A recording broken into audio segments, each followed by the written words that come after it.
नमस्कार दोस्तों, मैं civil engineer Sitesh Chauhan. My YouTube channel civil work में आप लोग का स्वागत है। दोस्तों, आज हम बात करेंगे सिविल फोरमैन की रिस्पॉन्सिबिलिटी के बारे में। सिविल फोरमैन कैसे बनता है और सिविल फोरमैन का क्या काम होता है और सिविल फोरमैन का क्या ड्यूटी होता है और सिविल फोरमैन का क्या सैलरी होता है। आज इस वीडियो में आप लोगों को ये फुल जानकारी मिलने वाली है।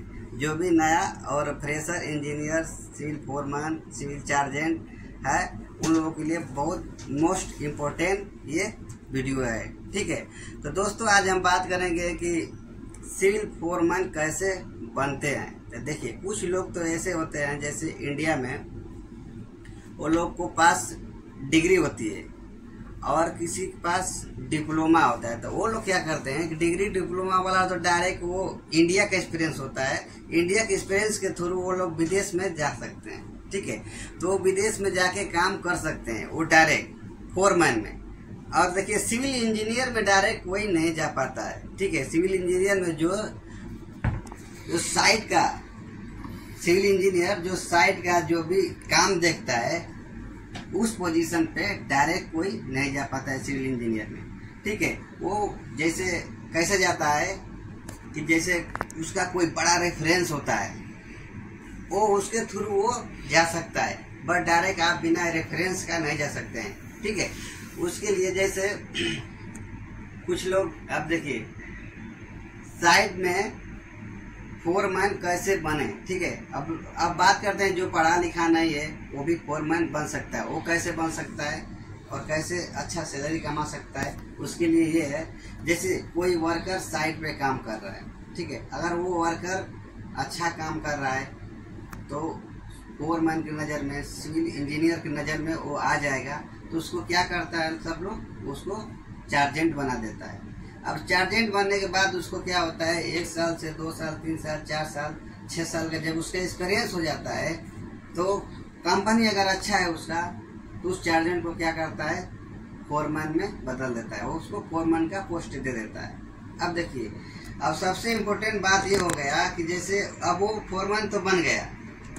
ठीक है, अब उसके पास क्या क्वालिफिकेशन अच्छा है। अगर क्वालिफिकेशन उसके पास अच्छा है तो उसको एक्सपीरियंस के दौरान, अगर उसका एक्सपीरियंस अच्छा है, 5-6 साल हो गया है और उसके पास क्वालिफिकेशन भी है, तो वो क्या कर सकता है, आगे सुपरवाइजर बन सकता है। ठीक है, अगर उसका एक्सपीरियंस है बट क्वालिफिकेशन नहीं है, जो उसका क्वालिफिकेशन अच्छा नहीं है, तो फोरमैन लेवल तक जाके स्टाफ हो जाएगा, उसके आगे नहीं बढ़ सकता। अब दूसरी बात करते हैं, जैसे फोरमैन की रिस्पांसिबिलिटी क्या होती है। अब फोरमैन की रिस्पांसिबिलिटी ये होती है, जैसे उसका आप फोरमैन बन गए। ठीक है, सपोज दैट आप फोरमैन बन गए, साइट पे गए, तो आपको कम से कम 50 से 60-70 लेबर मिलेगी, वर्कर। ठीक है, अब वो लेबर हर डिपार्टमेंट का होगा, जैसे वो कारपेंटर का भी हो सकता है, carpenter, painter, steel fixer, mason. ठीक है, ये सब वर्कर आपको मिलेगा। तो उन लोगों को क्या करना है, उन लोगों को टीआई कराना होता है और टीबीटी करा के आपको काम बताना होता है अलग अलग ग्रुप में। तो दोस्तों, आप लोगों को, जब आप नए हैं, फ्रेशर हैं, तो आप लोगों को पता नहीं होगा कि टीआई क्या है और टीबीटी क्या है। तो दोस्तों, वीडियो को नीचे डिस्क्रिप्शन में आपको एक लिंक दिया गया है, उसमें फुल डिटेल टीआई के बारे में बताया गया है। उसमें जाके आप उसको देखकर पूरा फुल जानकारी ले सकते हैं। और अगर आपको जानकारी नहीं है तो साइट पे जाएंगे तो बहुत बड़ा प्रॉब्लम फेस करना पड़ेगा। ठीक है दोस्तों, अभी हम बात करते हैं ग्रुप।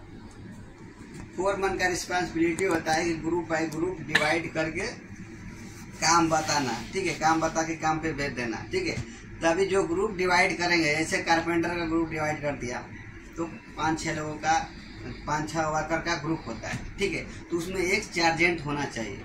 तो चार्जेंट कौन बनाता है, फोरमैन बनाता है। मान लीजिए स्टील फिक्सर का ग्रुप है, उसका एक चार्जेंट हो गया, कारपेंटर का ग्रुप है, उसका एक चार्जेंट हो गया, पेंटर का ग्रुप है, उसका एक चार्जेंट हो गया। ठीक है, तो वो काम बता के चार्जेंट को और उसको भेज देना चाहिए। ठीक है, तो कौन सा लेबर आया है और कौन सा लेबर नहीं आया है, इसका जानकारी जो है सिविल जो है चार्जेंट और कोई भी चार्जेंट है कोई भी डिपार्टमेंट का, तो वो जानकारी रखता है और उससे जानकारी कौन लेता है? सिविल फोरमैन लेता है। ठीक है दोस्तों, तो अभी जो भी साइट का अपडेट है, जैसे फोरमैन का रिस्पॉन्सिबिलिटी होता है कि आज का क्या काम है, कल का क्या काम है और परसों का क्या काम है, एक हफ्ता का प्लान क्या है, एक मंथ का प्लान क्या है, वो पूरा सोच के रखता है। ठीक है, कितना प्रोग्रेस आज का हुआ, कितना प्रोग्रेस कल का हुआ, ये सब सोच के रखता है। ठीक है, और आगे भी अपना कहीं देखेंगे होंगे कि जो फोरमैन होता है, फोरमैन के ऊपर सिविल सुपरवाइजर होता है, सिविल इंजीनियर होता है। ठीक है, कहीं डायरेक्ट फोरमैन के ऊपर सिविल इंजीनियर होता है। ठीक है, तो वो क्या करता है, जो भी अपडेट साइट का होता है वो फोरमैन सिविल इंजीनियर को देता है, सिविल इंजीनियर वो अपने ऊपर वाला को देता है। ठीक है, तभी दोस्तों बहुत मोस्ट इम्पोर्टेंट सवाल है जो बहुत से जगह पे पूछे भी जाते हैं, जैसे कि जो इंजीनियर होता है उसका इंजीनियर से ज्यादा फोरमैन का काम होता है, फोरमैन ज्यादा काम करता है। ठीक है, कैसे? इंजीनियर जो है कि पेपर वर्क ज्यादा करता है और फोरमैन वो साइट पे ज्यादा काम करता है। ठीक है दोस्तों,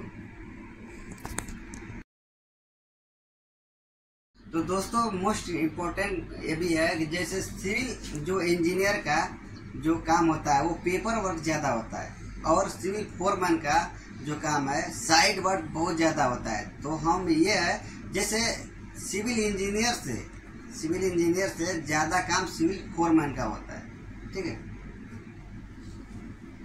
अब दोस्तों आप बात करते हैं कि फोरमैन का सैलरी क्या है। फोरमैन का सैलरी जैसे गल्फ में एक न्यूनतम फिक्स होता है, जैसे Qatar, Dubai, Saudi near about बहुत 10-15-20 हज़ार का डिफरेंट होता है। ठीक है, तो इंडियन मनी फोरमैन का सैलरी 50,000 से लेकर 80-90 हज़ार तक रहता है। ठीक है, अगर यूरोप कंट्री जाते हैं तो वहाँ पर ज़्यादा होता है, इराक हो गया तो वहाँ पे 1,20,000 से 1.5 लाख रुपया फोरमैन की सैलरी होता है। ठीक है।